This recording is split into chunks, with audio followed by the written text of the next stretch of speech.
here now with head coach of the Mar17 Pistons, Dyck. Now, Paul, a lot different result than we saw last home game and a lot different result than we've seen the last two games. Let's talk about the win tonight.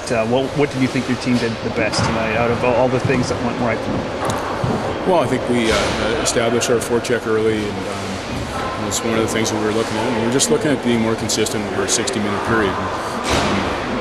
We felt like for most of the series we've kind of been on for a period and off for one, and then we've got 10-minute spurts where we've been going. So just really getting a more consistent effort from all of our lines.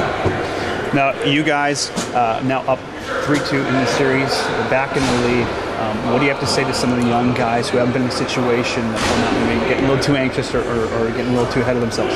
Well, I think we've learned that lesson, or if we haven't, we're continuing to. I mean, we're up 2-0, and I think we got a little excited about that. And, yeah, it's a good position to be in, but it's a 7-game series, and I've played in series where we've had big leads in them, and on the other side come back from one. So you just got to stay with it. It's very cliche-ish. It's a game at a time and shift at a time, but that is really the approach that you need to take.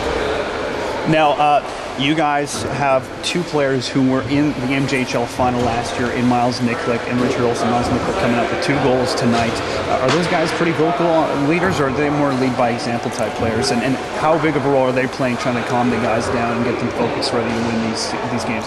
Well, both those guys kind of lead by example, but they haven't been more vocal here in the playoffs. And we've asked them to do that. And they do have experience going deep in the playoffs, and they're veterans. They're 20-year-olds.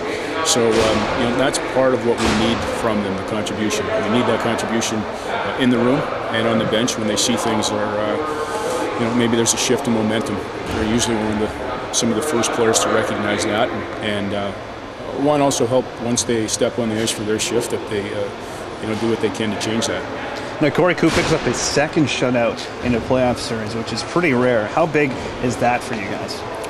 Well, I don't know if we're focusing on a shutout, but we're looking at playing a certain way defensively, and the results take care of themselves. And it's certainly Corey's been playing well, but we're asking everybody to make that defensive commitment. So you can't just do it with a goaltender. If we were giving up 50 shots a night, we wouldn't be getting them either. So Corey's been very, very good for us, but it's really definitely a team effort in that regard. Now, late in that game, we got a wave going here in the crowd. Did you guys see that? Did they pick up on that at all? I'm not sure. I did notice it at one point. It's something we haven't seen here before, but I think it's pretty cool.